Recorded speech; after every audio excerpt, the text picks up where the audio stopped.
اس سے تو نجات پا لے. یہ پتہ نہیں ہضم ہوتا ہے کہ کچھ اور کرتا ہے تیرے ساتھ, لیکن وہ گوشت بھی ساتھ لے آیا. یعنی ٹیبل پہ, ناشتے کے ٹیبل پہ بیٹھ کے فیصلہ ہو رہا ہوتا ہے کہ ہم نے کیا کھانا ہے, ہم نے کدھر جانا ہے. سنگیو یاد رکھو, باتوں کو سمجھو اور غور کرو.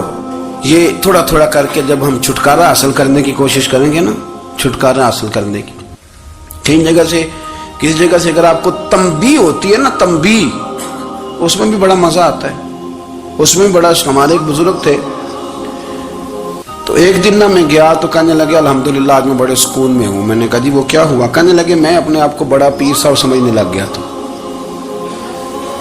تو ایک وابڈا کے کسی آدمی سے کام تھا, تو میرے ایک دوست نے مجھے کہا کہ پیر صاحب اس کو ٹیلی فون کر دیں, سنا ہے آپ کا عقیدت مند ہے. میں نے اس بندے کو ٹیلی فون کیا تو کہتا ہے پیر صاحب میں عزت آپ کی بڑی کرتا ہوں پر یہ کام نہیں ہو سکتا. کہتے ہیں جب اس نے مجھے کہا نا تو کچھ بھی نہیں, تو مجھے بڑا مزہ آیا, ورنہ میرا تو نفس پھول گیا تھا. میں تو سمجھتا تھا کہ جو میں کہتا ہوں ویسے ہی ہو جاتا ہے. کہتے اس نے تھوڑا سا نا مجھے لیول میں کیا ہے, مجھے مزہ آیا. یہ لوگ نا اپنے اوپر بوجھ ڈالتے تھے, یہ تھوڑا تھوڑا پیچھے ہٹتے تھے, یہ سمجھتے تھے کہ اس طرح تو ہماری تکمیل رہ جائے گی. صبح سے شام تک اگر اسی نفس کی باتیں مانتے جائیں گے تو خرابی کرے گا. دولت کا نشہ ہے بھائی, دولت کٹھی کرنے والا کسی جگہ سیر نہیں ہوتا. حسن کا نشہ ہے, حسن کا نشہ ہے. حضرت ابو بکر شبلی رحمت اللہ علیہ فرمایا کرتے تھے جو تیری بیٹی کو خوبصورت سمجھ کے اس کے ساتھ نکاح کرنے تھے اسے بیٹی نہ دینا. حضرت جی کیوں؟ فرمایا حسن تو تھوڑے دن کے بعد ختم ہو جائے گا, پھر وہ اس کی قدر نہیں کرے گا, وہ تو کہیں اور منہ مارتا پھرے گا. حضرت ابو بکر شبلی رحمت اللہ تعالی علیہ کی بیٹی خوبصورت تھی. ایک نوجوان کہنے لگا میرا نکاح کر دیں. آپ فرمانے لگے پتر تو 1 مہینے کے بعد آنا, کر دوں گا. بڑی موٹی تازی خوبصورت صاحبزادی. تو حضرت نے اسے دوائی کھلائی, اسے پخانے لگ گئے. جو پخانہ کرتی ایک مٹکے میں سنبھال دیتے. تھوڑا وقت گزرا تو وہ ہڈیوں کا پنجر بن گئی. مہینے بھر میں دست اتنے آئے کہ کمزور ہو گئی. تو ابو بکر شبلی 1 مہینے کے بعد نوجوان کو بلایا, فرمایا ادھر آ تیرا نکاح کروں. بچی دکھائی تو وہ کمزور بستر پہ پڑی. فرمایا شادی کر. کہنے لگا اس سے نہیں میں نے کرنی. فرمایا یہ وہی ہے؟ کہنے لگا جی نہیں. فرمایا تو کہتا تھا مجھے عشق ہے, کدھر گیا تیرا عشق؟ کہنے لگا حضرت صاحب آپ کیسی بات کر رہے ہیں. فرمایا ادھر آ. پھر وہ مٹکا جس میں گند رکھا تھا وہاں لے گئے. فرمانے لگے تیرا اس کے ساتھ عشق تھا, یہ تیرا عشق. فرمایا اچھا تو میں 4 دن روٹی کھلاؤں گا پھر تندرست ہو جائے گی, لیکن میں دیکھنا چاہتا تھا کہ تو میری بیٹی سے پیار کرتا ہے یا اس کے چہرے پہ آنے والی کچھ وقت کے لیے سرخی سے پیار کرتا ہے, اس لالی سے پیار کرتا ہے جو جوانی کے وقت بچوں اور بچیوں پہ آتی ہے. کس چیز کے دل دادا؟ یعنی کیا مطلب؟ نفس کی غلامی, سراسر غلامی. اور پلٹ پلٹ کے اور بڑے بڑے سیانے بندے چھوٹی سی خواہش کے لیے. بڑا سمجھدار آدمی, بڑا سیانا بندہ. میں ایک بڑے بزرگ عالم تھے, میں ایک دفعہ ملنے گا تو پائے پکا رہے تھے, خود پائے پکا رہے تھے. تو وہ بڑے پیار کی بات ہوتی ہے نا جی. تو تامت باندھی ہوئی اور بڑی جناب خستہ حالی, اور وہ پائے پکا رہے ہیں. تو میں نے ان سے کہا, میں نے کہا حضرت جی پائے تو کسی اور نے بھی پکا لینے تھے, آپ بخاری لے کے بیٹھتے, چلو میری طرح کا کوئی بندہ آپ سے استفادہ بھی کر لیتا. اب پائے آپ لائیں گے, پھر پکائیں گے, پھر آپ کھائیں گے, تو یہ تو 24 گھنٹے آپ کسی کام میں گزر جائیں گے. تو یہ ایک چھوٹی سی خواہش کے لیے. میں کسی چیز کو حرام نہیں کہہ رہا, قرآن پاک کی جو آیت پڑھی ہے صرف اس کی تفسیر آپ کے سامنے عرض کر رہا ہوں.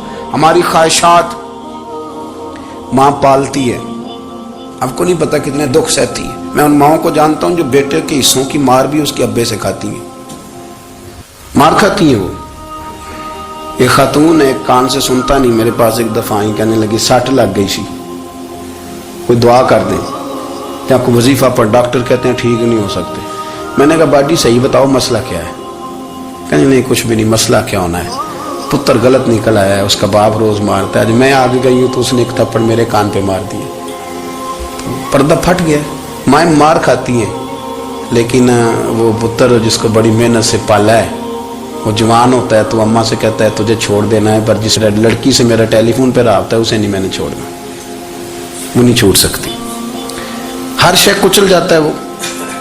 اماں کبھی لیٹ کے رات کو سوچتی ہے کہ یہ تو میری کل کمائی تھی, میں تو آج بھی اس کے حصے کے تھپڑ اپنی گالوں پہ برداشت کر رہی ہوں, تو یہ کدھر گیا؟ اردشیر نام کا بادشاہ تھا. حضرت محدث ابن الجوزی آج سے کچھ 700 سال پہلے لکھتے ہیں. اردشیر بادشاہ بڑا خوبصورت تھا، جوان تھا، بڑا عقل مند تھا. اس نے اس طرح کی قریب کی ساری ریاستوں پہ قبضہ کر لیا. بڑا عقل مند زیرک تھا، قبضہ ہو گیا. ایک بادشاہ بڑا سخت تھا، اس کے ساتھ جب پنجہ آزمائی ہوئی تو اردشیر کہتا ہے اس پہ میرا قبضہ نہیں ہو رہا تھا. اور جب ہم نے ساری ریاستوں نے مل کے اس پر حملہ کیا تو ایک قلعے کے اندر قلعہ بند ہو گیا. اردشیر بڑا خوبصورت آدمی تھا، بڑا سمجھدار تھا. تو وہ بادشاہ قلعہ بند ہو گیا، اس نے کہا نکلنا ہی نہیں.